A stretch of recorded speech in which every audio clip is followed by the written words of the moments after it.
Let's take a quick look at the questions and explore the theme. And this is on our map page still. Number 1, which language family is the largest? What are some of the regions and countries where people speak the languages in this family? So this first question is a fact-based question. It's asking for information that I can actually find on this page. So that's pretty straightforward.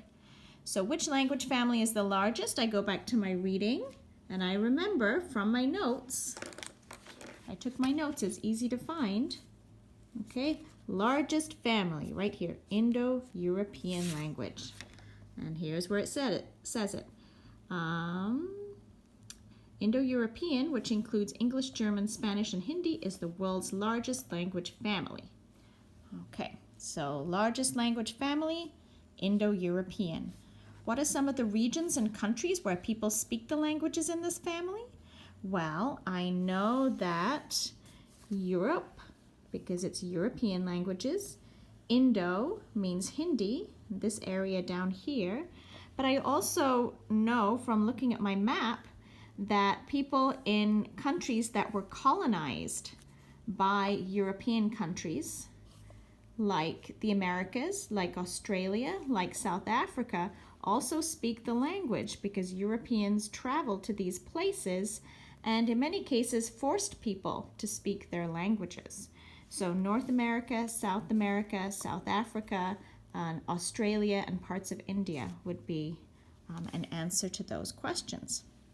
Okay, number 2, what can we infer? When we infer something, we're making an educated guess.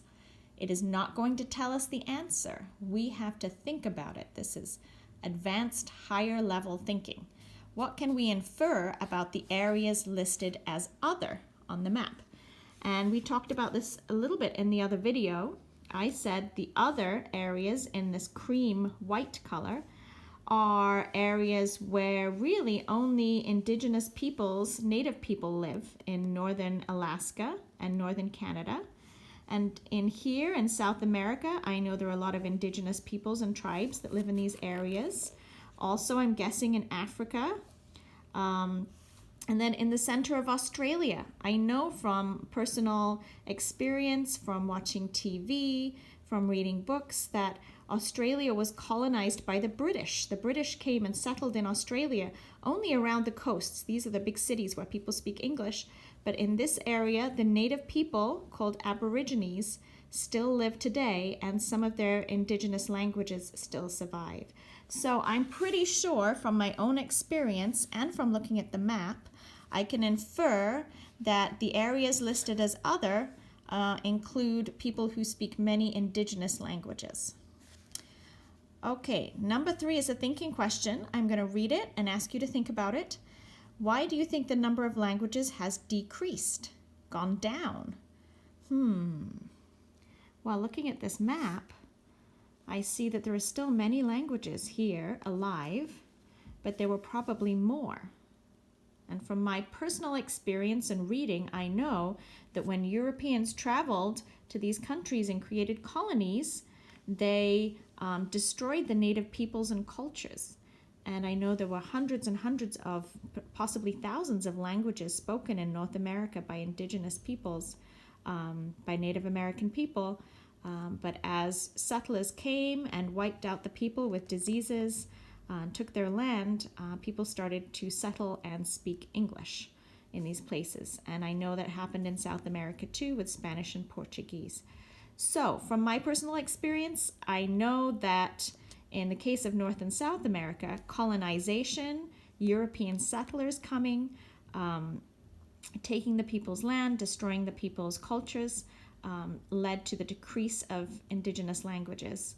And there were hundreds, if not thousands. And now everybody speaks predominantly English, Spanish, Portuguese in these places. So that's one idea that I have. I'm hoping that in this unit, though, I'm going to learn other reasons why languages are decreasing. Do I think it's positive or negative? Well, personally, I think there could be some positive sides because we can all communicate together. But obviously it's negative because languages are beautiful and they contain people's culture and wisdom and and knowledge about the world. And when we lose language, we lose people's cultures and way of life and their connections to the past. What about you? Do you have ideas about why languages are decreasing? And do you think it's positive or negative? That is the main idea for our chapter, our main question. Okay, let's look at the vocabulary. The blue words over here were linguistic. Here we have linguistic families. What kind of families? Linguistic families. So I know this is an adjective describing a noun. Constitute, over 400 languages. That's my subject, languages. What do? They constitute the Indo-European family.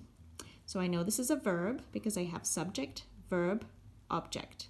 What do they constitute? Indo-European family. And this one over here, considerably fewer speakers. Speakers is my noun. What kind of speakers? Fewer speakers. Fewer is an adjective. How many fewer? Considerably, much fewer. So considerably is describing an adjective, and I know that a word that describes an adjective is an adverb, and it has ly at the end. Many adverbs have ly. So over here I see considerably, adverb, linguistic, adjective, and constitutes verb. Considerably, having a large degree or something, much or many. Relating to languages, linguistic. And to make up parts of a whole is constitute or constitutes. So here's an example. 50 states constitute or make up the United States of America. Okay, hope that was helpful, and let's turn the page and go on to our vocabulary activity.